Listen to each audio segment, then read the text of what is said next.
You see, this is why when they're talking, they're very careful about what they say. They don't want people too bullish. This proves it, right? And this is one of the reasons why they always talk in like a coded language or with uncommon verbiage that most people can't understand.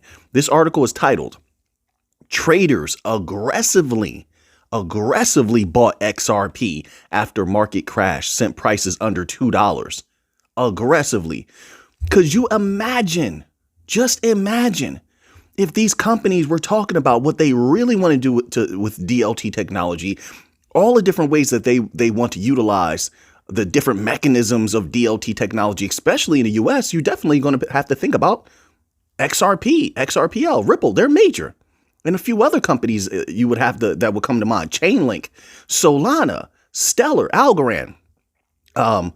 They know the smallest thing could set people off. They'll start gobbling up those protocols. This is the way that it goes.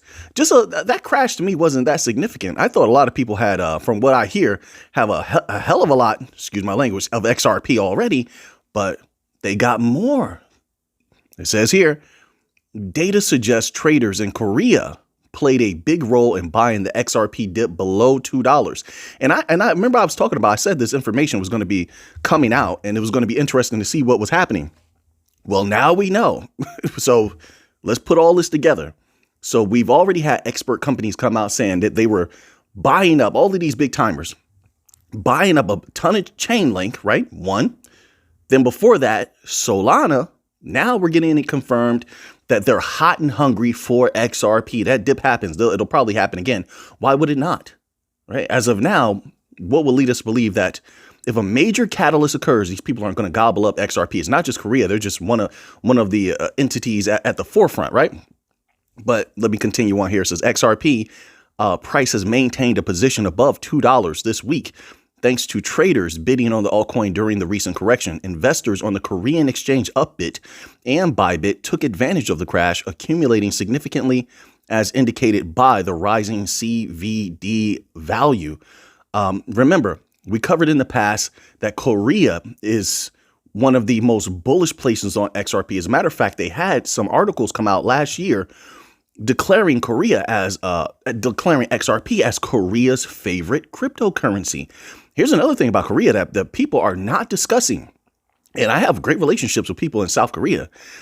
They're very good researchers over there. My goodness. I mean, don't get me wrong. All around the world, I interact with people all around the world. Great researchers all over the place. But I mean, there's this concentration of hardcore research that it's like South Korea. They're people I've met there, people I've interacted with, very serious about research. So they know when they talk about certain cryptos and things, they have a lot of information. Just my experience. If yours is different, to each his own. OK, so that's what I think firmly. That's why they go after these things like XRP. They see the vision. They believe in it. They're seeing the partnerships. And I think they believe they know what's coming. An explosion in XRP's price way beyond $8, etc. That's what I think. OK. All right. It says traders swapped ETH for Bitcoin and XRP. Wow. As markets crash, XRP was one of they're now bullish on ETH. Listen, I don't talk about Ethereum at all. I'm not a holder of Ethereum at all. I have used Ethereum before. I'm not a holder of Ethereum. But I won't deny they're bullish. Are they as bullish as Bitcoin and XRP? No. In my humble opinion, okay? I mean, no disrespect. Is ETH as bullish as XRP and Bitcoin? No. Is it as bullish as Solana? No. Does any of that negate from Ethereum's bullishness? Also, I say no. No, it's going to make its money for sure. It says XRP was one of the crypto assets that dropped significantly during the recent correction, flashing a low of $1.78. Did you see the video from yesterday? There's been some major... listen, if any video that you watched of mine or you may have missed it, watch that one from yesterday. At least watch that first chapter, then go read that article yourself. That title from yesterday's video, probably the most accurate I could have gotten a title. I can't believe it. Okay, let me stick to this here, but I just want to put that out there. Do people understand what's about to happen in crypto? over the next few years. My good, they're literally telling people, literally. All right. All right. So now let's move on here. It says, however, the altcoin managed to close firmly above the psychological level of $2. An anonymous market. And yes, I do believe, don't worry, I'm cooking up a members only video. I had some questions from some very respected members I will be answering. Just give me some time. Things been crazy for me lately, but I will say this. I firmly believe, and this is not financial advice. Let me make that clear. I firmly believe people will be able to profit greatly off of everything that's coming. And then later on, get back in and profit again. Now, of course, each time these explosions happen, I'm right now, I think there's at least 3 explosions in the future. I'm not putting a timeline on it or any of that. But if you know the big catalyst, you know there's at least 3 major catalysts that set things off. Boom, boom, bam, bam. It's not a joke, okay? So yeah, I do believe people will be able to profit greatly if they're not going to be long-term holders and then get back in later, right? And things will go down. They will. Listen, these big businesses will ensure those prices go down. They're going to make it a rinse and repeat cycle. Why wouldn't they? You think that they're just going to let prices go up and stagnate so that they never make money again? No. Or they make money one time? No. They're going to manipulate it. You should see this coming. So they will crash markets at certain times, bring it all the way down as much as they can. They can't control everything. It's not like there's some kind of gods or something, but they'll try to bring it down and then they'll buy it a low, ride it on up again. They'll pump it up again with their media. Money will be made. Just my humble opinion. All right. So now let's move on to this next article here. This next article is titled, "Is XRP price under $3 an opportunity or the rally's end?" Well, it depends, right? It really depends. Some people weren't going. Some people bought XRP when it was like below 60 cents, 50 cents range, stuff like that, when it was super low. And they weren't trying to stay in past $2. So, or $3. Maybe they hung in there. They wanted to sell at $2, $2.50. They hung in there. It went a little higher or something like that. I'm just throwing numbers out there as an example. But they weren't trying to stay until $3. So is it an opportunity for them? Obviously not. They wanted to get out of there. They don't believe in XRP. They made some good money. And they got out of there. Now, for those who are long-term believers in XRP, then they may see this as an opportunity if they didn't buy as much XRP as they wanted in the past, which is highly possible. Now, from a lot of people I interact with, they have a ton of XRP. Allegedly, this is what they say. But I have seen on where you get these professional companies reporting on how much XRP have. A lot of people have a little bit of XRP. So is it an opportunity for them if they're long-term? Sure, they could look at it in that way. But let me read this little tidbit here. It says some analysts are eyeing a potential drop to $1.60. Yet Korean traders accumulation. Oh, they're referencing the Korean traders as well. See, this is big news. And bullish wave projections suggest a long-term target as high as $18. I keep seeing it's $18. Why? I guess it's a popular thing. I mean, I'm not on like social media to know what people are discussing. Maybe this is a popular number. I keep seeing that. I saw $15 a few times, and then I just over and over now, they're just saying $18. It says it took XRP 6 years to reclaim $3. No, XRP was held back that entire time, or else it would have happened earlier. Clearly, it would have happened earlier, right? But now the environment is different. So let's just make that clear. It says as of February 6, XRP's price was trading around $2.40, down about 30% from its record high of $3.40 established 3 weeks ago, which clearly I think people understand now. It can rocket past $3.40. I think $5 at some point is going to be so easy it'd be ridiculous. I do. I think that. You don't have to think that. It's what I think, okay? Nonetheless, the Ripple associated token is still up around 400%. Which is meaningless when it comes to XRP. It's doing this good and hasn't even been able to serve its purpose yet. That's to come. So what does that price do once it's able to serve its purpose? The banks are using it. Big businesses are using it. What happens then? Maybe even nations. I mean, you have Ripple out there lobbying, right? What happens then? Hey, the future is looking crazy bright. And I think a lot of people see that. It's not just XRP. It's not. XRP, Chainlink, Solana, it goes on and on. Stellar, Algorand, very, very bright futures, in my humble opinion. Nonetheless, the Ripple associated token is still up around 400% from its local low of around 50 cents in November 2024. All right, now, writer, what's your opinion? Will XRP drop another 30 to 45%? Who is to know? I mean, it says here XRP price may drop. Why are you saying that? Another 30 to 45% in the coming weeks, according to popular market analyst Credible Crypto. All right. In his latest analysis, he said XRP's price could drop toward its local lows. Well, it goes both ways. It can drop, it could go up, right? I mean, right now, it's just a guessing game. Honestly, unless, like I said, you're long term. If it's short term, it's a guessing game. Markets are so manipulated right now, who's to know what's going to happen? And Bitcoin is dominant and leading. It goes up, everything goes up, right? It goes down, everything goes down. So really, you need to look at Bitcoin Catalyst for right now to know what the rest of the market is going to be doing, because they haven't broken away from Bitcoin.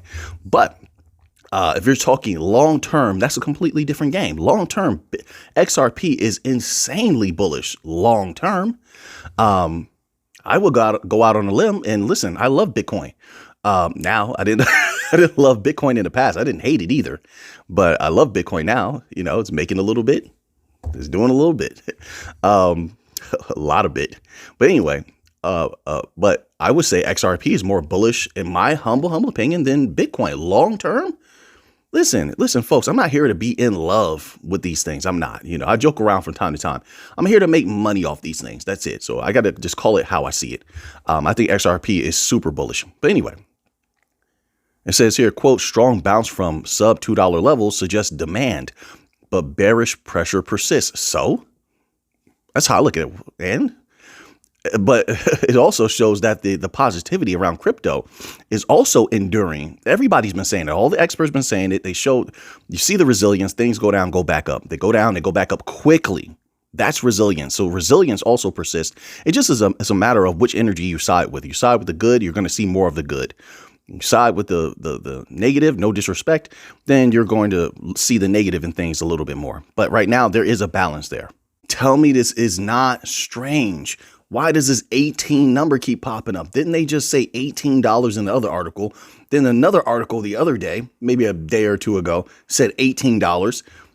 Completely different people.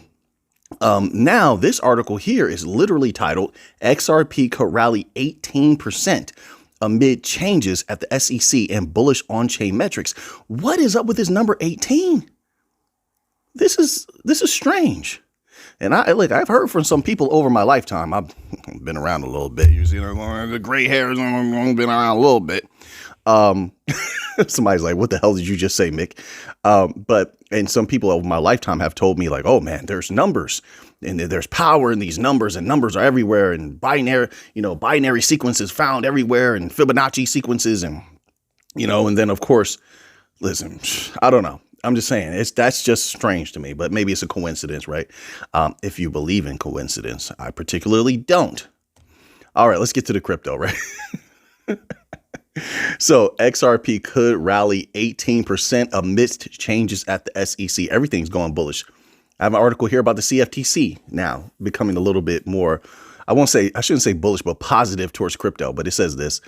The Securities and Exchange Commission has scaled back its unit of lawyers and staff members dedicated to crypto enforcement action. Oh, these two articles are going to play greatly into each other.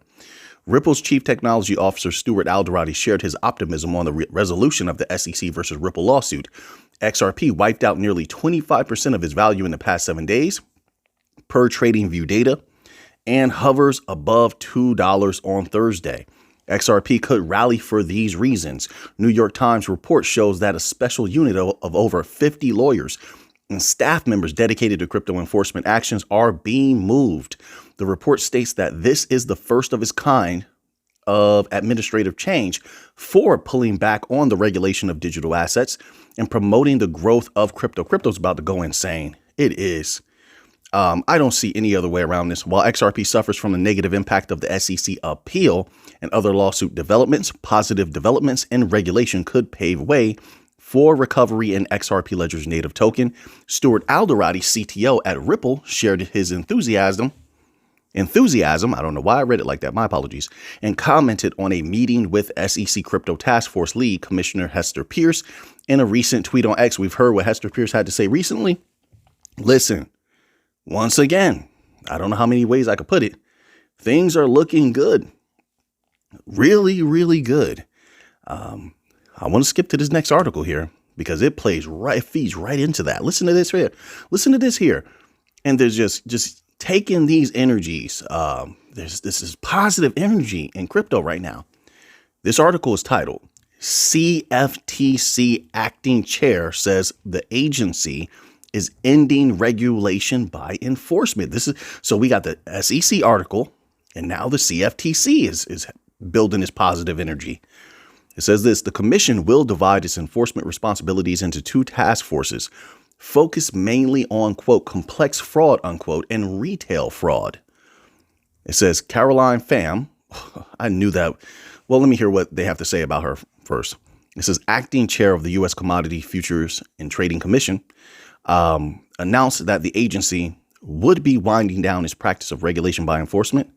All right. It says in a February 4th notice, Pham said the CFTC, which she has a great relationship with a lot of crypto companies, by the way, CFTC was restructuring the priorities for its division of enforcement to focus on fraud, suggesting that the move, quote, will stop regulation by enforcement, unquote, against, quote, good citizens, unquote. I told you, it's the people's time to shine. It's coming. It's not here fully yet, but it's coming. I don't know what's going on, but some reason it looks like the people are about to feast. It's their time. And I say, listen, if crypto goes crazy, not financial advice, I would hope that the people of the world get what they got coming to them. They get what they deserve, because who knows how long this golden age is going to last, if indeed it does happen the way I believe it's going to happen. It says the commission will divide its responsibilities into two task forces, focused mainly on retail fraud and violations of the Commodity Exchange Act and, quote, complex fraud and manipulation, unquote. Quote, this task force realignment will enhance our vigorous and energetic enforcement program by empowering our talented staff to focus their expertise on matters that secure justice for victims and uphold public confidence in the integrity of our markets, unquote, said acting enforcement director Brian Young. Huge changes going on all over the globe. See, it's a beautiful thing right now, because right now we get to focus on what's going on in the U.S. After so long, things were not happening at all. But this does not take away from, or negate from, rather, everything that's going on around the world. A lot of great positive things going around the world. And that's only going to be increasing over the next few years. So I'm going to start to really, really keep an eye out towards the end of this year. I think it's going to take a little bit of time on deployment of the technologies, right? And I say that because you have a lot of legislative things that have to happen. We had, I think it was Anthony Scaramucci said he believes there's going to be positive legislation towards crypto by the end of this year. Of course, you're going to have a lot of things happening probably mid-year as well, with a lot of these different court proceedings and stuff like that, probably just going to go poof. And wow, the energies are real. At that point, the energies are really going to slide in favor positively for crypto. But once again, globally, things are happening. There's a race right now, a race to conscript the technologies, congeal with them. And then obviously later on comes the race for deploying the technologies, because they're going to need that interoperability. They just are. So, the old systems they're not going to serve those purposes. And here's the craziest part. The divide that we were watching before that caused fragmentation is only deeper now. They're all going against each other, plays right into the hands of crypto. Look at that. It's a beautiful, beautiful thing if you're a moneymaker, because they need interoperability. They need smart contracts and AI to ensure that everybody obeys each other's rules. They respect each other. There's complete transparency. They're going to want that. Now everybody wants to audit each other and know what each other's doing. So they're definitely going to need the technology, right? So now let's go here. I thought that was at first I thought that was a little bit of Bitcoin news, but it was not. It was not. So now we have this article here. This article is titled Satoshi Nakamoto's Bitcoin holdings may be worth over $108 billion. Well, is it that or not? You said maybe worth. Do you know what do you know for sure? Not that it matters. I mean, this is another person's capital. I guess it's just an interesting article, right? This is potentially making the Bitcoin creator wealthier than Bill Gates, according to new on-chain research. Is any of that capital even moving at this particular time? Is anything happening? Satoshi one person? Is it a multitude of people? Is Satoshi ever going to do anything? Is Satoshi still living? I hate to ask that question, but it's got to be asked, right? I don't know. Do you know? So it says here, Satoshi Nakamoto, the pseudonymous creator of Bitcoin, may now be wealthier than Bill Gates based on the rising valuation of Nakamoto's Bitcoin holdings, according to new on-chain research. Nakamoto's holdings exceed 1.096 million Bitcoin, worth over $108 billion, according to Connor Grogan, director at Coinbase. Okay, so I get it's coming from Coinbase person. I suppose it's legit. It's a new research from Arkham Intelligence identified additional addresses potentially. See, it's not a guarantee. It doesn't mean that is really Nakamoto's. It says potentially. That's important. In my humble opinion, that's important. It says here, potentially belonging to Nakamoto. Grogan said in a February 5th X post, quote, in total, this research points to Satoshi owning 1.096 million Bitcoin, $108 billion worth, making them, look how he says this, making them wealthier on paper than Bill Gates, unquote. I read that wrong. That's a dangerous way to put that, in my humble opinion. Making them, it could have said making him, but I guess you don't want to say making him or her. You don't know if it's a him or her, right? But making them, maybe it's because I believe Nakamoto is a multitude of people that that makes it sound like they're saying that it's a multitude of people as well, like confirming it, but they can't confirm it. They don't know, just like I don't know. Anyway, that was very interesting in my humble opinion.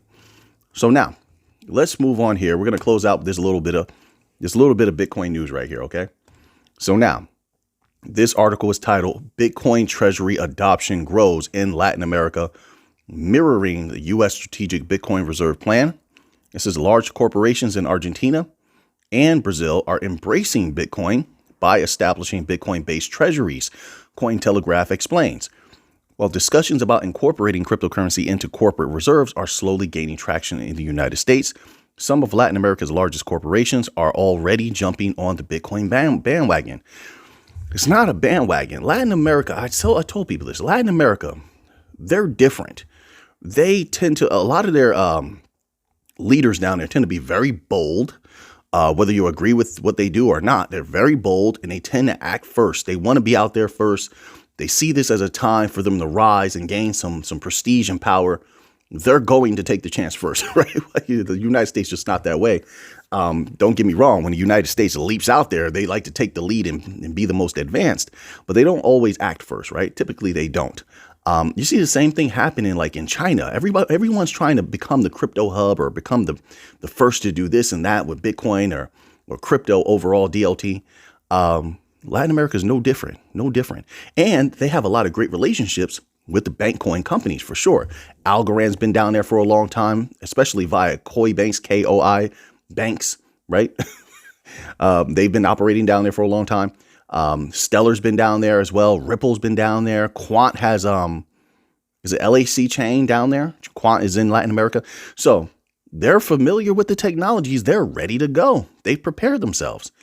Makes perfect sense in my humble opinion. It says following the lead of major firms like Strategy, formerly known as MicroStrategy, and even sovereign nations like El Salvador, which have accumulated significant amounts of Bitcoin, many in the region have turned to cryptocurrency as a way of diversifying savings and as a hedge against inflation, which persistently plagues the continent. All right. So now that you have that information, what are you going to do with it? I know what I'm going to do with it.